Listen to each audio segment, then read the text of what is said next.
जय श्री कृष्णा। एकादशी का व्रत हर माह के शुक्ल पक्ष और कृष्ण पक्ष की एकादशी तिथि को रखा जाता है। यह दिन भगवान विष्णु और माता लक्ष्मी को प्रसन्न करने के लिए सबसे अच्छा माना जाता है। माघ माह के एकादशी तिथि को जया एकादशी कहते हैं। धार्मिक मान्यता अनुसार इस दिन भगवान श्री हरि विष्णु और माता लक्ष्मी की पूजा करने से व्यक्ति को सभी कार्यों में सफलता मिलती है। हिंदू वैदिक पंचांग अनुसार माघ माह के शुक्ल पक्ष की एकादशी तिथि की शुरुआत शुक्रवार 7 फरवरी को रात 9 बजे से लेकर 26 मिनट पर होगी और तिथि का समापन शनिवार 8 फरवरी को रात 8:15 पर होगा। उदया तिथि के अनुसार इस बार जया एकादशी का व्रत 8 फरवरी को रखा जाएगा। जया एकादशी के दिन भगवान विष्णु और माता लक्ष्मी के सामने घी का दीपक जलाकर विधि विधान से पूजा करें। इसके साथ ही भगवान विष्णु की चालीसा का पाठ भी करें। धार्मिक मान्यता अनुसार ऐसे करने से व्यक्ति पर भगवान विष्णु की कृपा होती है और साथ ही धन लाभ के योग भी बनते हैं। जया एकादशी के दिन पीले रंग के वस्त्र पहनने और पीले रंग के फल भगवान विष्णु को अर्पित करने चाहिए। मान्यता है कि इस दिन विष्णु को पीले रंग के फूल फल मिष्टान चढ़ाने से हरि विष्णु प्रसन्न होते हैं और सुख समृद्धि का आशीर्वाद देते हैं।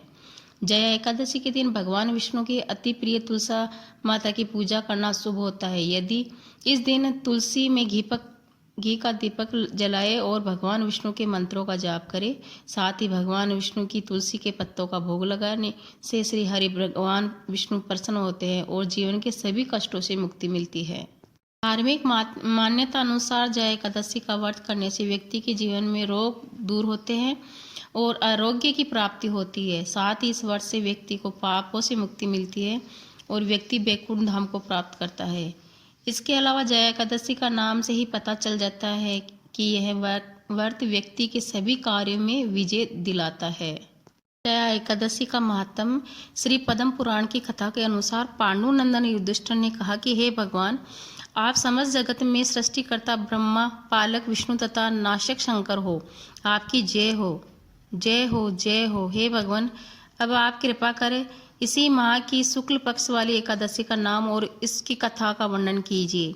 तब श्री कृष्ण भगवान ने कहा कि हे राजन, इस एकादशी का नाम जया कहलाता है। इसका व्रत धारण करने से ब्रह्म हत्या के पाप से मुक्ति मिलती है तथा भूत प्रेत पिशाच और कुयोनियों से छूटकर अंत में स्वर्ग को प्राप्त करता है। हे युधिष्ठिर, इस विषय में मैं तुम्हें एक कथा सुनाता हूँ जिसका वर्णन पद्म पुराण में किया गया है। एक समय जब कि इंद्र स्वर्ग लोक में राज्य करता था, तब वह दिन में अमृत पान कर अप्सराओं के साथ नंदन विहार में आकर क्रीड़ा करने लगा। अपनी इच्छा अनुसार अप्सराओं के साथ रमण कर इंद्र उन अप्सराओं के साथ नाच गान में मस्त हो गया। गंधर्व लोग भी गान कर रहे थे। गंधर्वों से प्रसिद्ध गंधर्व पुष्पदंत गान कर रहे थे और चित्रसेन नाम का गंधर्व और उसकी पुत्री मालिनी तथा उसकी स्त्री वहां आई। मालिनी का लड़का पुष्पवान और पुष्पवान का लड़का माल्यवान भी वहां उपस्थित थे। उसी समय वहां पर एक पुष्पवती नाम की गंधर्वी माल्यवान गंधर्व को देखकर मोहित हो गई। तब उसने अपने रूप सौंदर्य और हाव भाव के द्वारा माल्यवान को वशीभूत कर लिया। हे राजन, वह पुष्पवती नामक गंधर्व स्त्री अत्यंत सुंदर थी। उसके लक्षण में तुम्हारे सामने वर्णन करता हूँ। उसका चंद्रमा के समान खिला हुआ मुख था, नेत्र अति विशाल, कानों में सुंदर कुंडल और गिरवा में सुंदर हार था। स्वर्ण कलश के समान शोभा देने वाले ऊंचे उठे कुचे थे। सिंह के समान पतली कमर और सुंदर पेट था। उसके विलुप नितन और लंबी जहंगाई और कमल के समान लाल वर्ण वाले चरण थे। ऐसी अत्यंत सुंदरता को देखकर माल्यवान भी पुष्पवती के ऊपर मोहित हो गया। यह दोनों यद्यपि कामदेव के वशीभूत हो रहे थे, फिर भी वे दोनों सबको दिखाने के लिए गा रहे थे।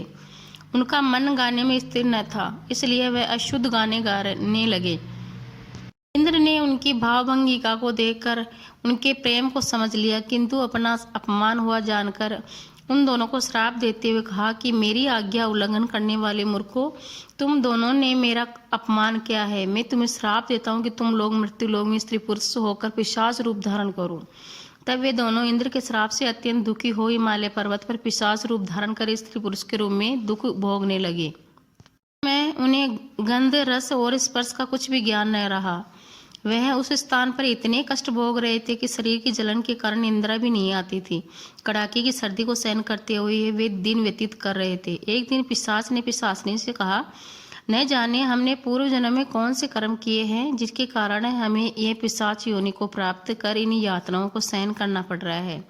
वे नाना प्रकार से विचार करते हुए दुख सहते उसी स्थान पर जीवन व्यतीत करने लगे। देवयोग से जब माघ माह से में शुक्ल पक्ष की जया एकादशी का दिन आया, तब उस दिन उन दोनों ने रात भर न तो कुछ खाया और न जल पिया, न कोई पाप कर्म ही किए, न फल फूल का आहार किया। रात को सर्दी के मारे दांत किटकिटाते हुए एक पीपल के नीचे बैठकर एक दूसरे के साथ चिपटकर जागरण करते हुए रात्रि व्यतीत कर दी। इसके प्रभाव से द्वादशी के दिन प्रातःकाल भगवान नारायण की कृपा से इन दोनों की वह पिशाच देह छूट गई और अत्यंत सुंदर अपनी पूर्व देह गंधर्व तथा अप्सरा की धारण कर ली। तब सुंदर वस्त्र और आभूषणों से अलंकृत होकर यह दोनों ही स्वर्ग लोक को गए। उनको इस प्रकार सुंदर देह धारण की देख गंधर्व और देवता गण आकाश से पुष्प वर्षा करते हुए उनकी स्तुति करने लगे।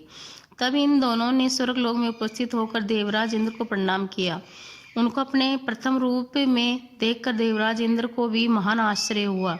तब इंद्र ने पूछा कि हे मालवान, तुम दोनों ने अपने पिशाच देह से किस प्रकार छुटकारा पाया, सो सब मुझसे कहो। माल्यवान ने कहा, हे सुरराज, भगवान विष्णु के प्रभाव तथा जया एकादशी के व्रत के पुण्य फल से हमारी यह पिशाच देह छूट गई।